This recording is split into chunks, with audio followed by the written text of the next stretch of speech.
All right, today we're diving into something huge, and I mean really huge. This isn't just about a new piece of tech, it's a complete shift in how we think about work, capacity, and even leadership itself. We're going to be talking about managing AI as labor.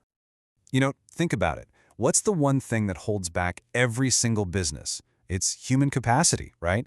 There are only so many people, so many hours in the day, so much budget to go around. We've all been there. This quote it nails that feeling. But what if that fundamental rule, that core constraint of business, was just about to evaporate? Well, that's exactly the world we're stepping into right now. So what's the force that's breaking this old rule? It's this idea of AI labor. And look, this is not about some new app you download. No. This is about empowering every single employee to hire and lead their own dedicated team of AI agents. A team that's ready to go at a moment's notice. And believe me, that changes, well, pretty much everything. Okay, first up, let's talk about the evaporating constraint. We're going to dive into what it really means to lead when your team's capacity isn't the bottleneck anymore. What skills do you need then?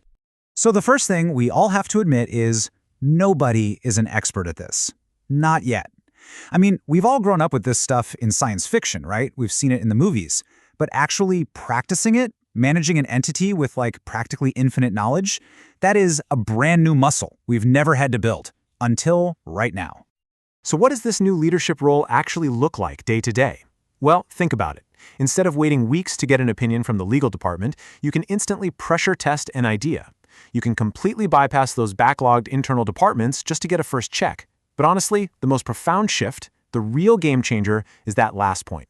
Your value as a leader becomes directly connected to your vocabulary. Yeah, let's really dig into that for a second, because this is absolutely crucial. If you know what a SWOT analysis is, you can just tell your AI team, go do a SWOT analysis.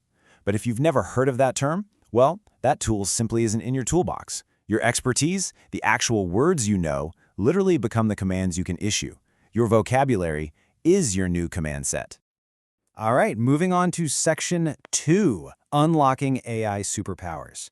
Because once you get the hang of leading this new kind of labor, you start to unlock some capabilities that are, well, they're way beyond normal human limits.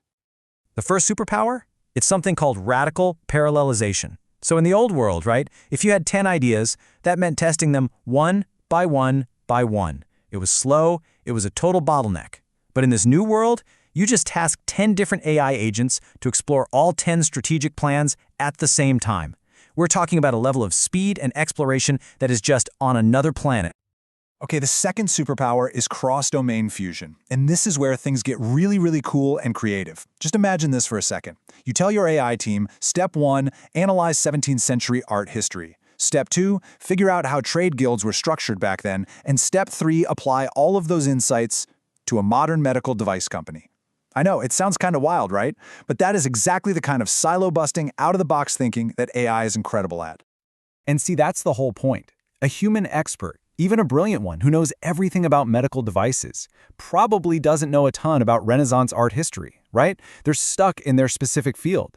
But in AI, it holds all of that knowledge at the same time. And that lets it see these hidden connections, these inferences that would be totally invisible to even the smartest human specialist. Okay, on to Section 3, the straw strategy. So we've got this amazingly powerful workforce, but what about the data? How do we get it the information it needs to do its job? Well, this leads us to a really clever way of thinking about data. A lot of companies get trapped in what's called the data lake fallacy. They spend years, literally years, and millions of dollars trying to build this one single, perfect, centralized database before they even think about starting with AI. It leads to total inaction. The much smarter way is the straw strategy. Forget moving all the data. Instead, you just give your AI a straw so it can reach into your existing systems and just sip out exactly what it needs right now. And what's so cool about this is how autonomous the AI is. It's not just sitting there waiting for you to hand it a perfectly formatted file. No way. It actively makes and uses its own tools on the fly. It literally writes its own software to solve the problem, reaches into your systems, grabs only the data it needs, cleans it up, and gets to work. You're not playing IT support here. You're the manager giving the high-level command. Which brings us to Section 4, your new ROI formula. Because all of this sounds super powerful, right? But how do we actually measure the value? Let's break down the new math for calculating your return on investment. First off, we have to talk about a really unique feature of this AI workforce. It's called metacognition. Basically, it's the AI's ability to think about its own thinking. But even more important, it can reflect on its interaction with you. It can actually give you feedback on how to be a better manager. How wild is that? And the way you tap into this is so simple, but it's incredibly powerful. At the end of a big project, you don't just grab the final report and run.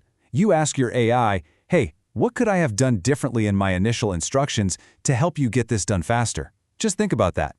You create this amazing feedback loop where you're constantly improving as a manager, getting coaching directly from your own AI team. And this all leads us to the hard numbers, the ROI. See, we pay for this AI labor in these tiny little things called tokens. Now, if you use it to do something like read 1,000 emails just to find one to reply to, that's actually really expensive in tokens, and the value you get is pretty low. A little efficiency gain, maybe. But what about generating a Fortune 500 level strategic plan? The token cost for that is surprisingly low, but the value delivered, it's transformational. The difference in ROI it's just massive. I mean, the leverage you get here is it's insane.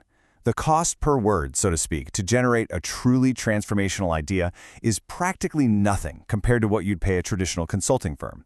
You are getting access to specialized expertise at a scale and a cost that was just unthinkable a few years ago. And that brings us to our final section, the final mandate. Let's boil this all down to the bottom line. What's the clear, urgent call to action for every leader listening right now? So here it is. Your new leadership mandate is clear. Stop chasing tiny little efficiency gains, like answering emails faster. That's not the point. The real mandate is to use AI labor to get specialized world-class expertise whenever you need it. It's about pressure testing your boldest, craziest ideas in parallel. And maybe most importantly, it's about preventing those incredibly costly strategic mistakes before they ever happen. That is where the real transformation is. So I want to leave you with this one final thought. This stuff isn't science fiction anymore. It's not coming soon. This new workforce is here, it's ready, and it's waiting for its orders. The only question left, really, is the one you see right here. Your new workforce is ready. So, what is your first command?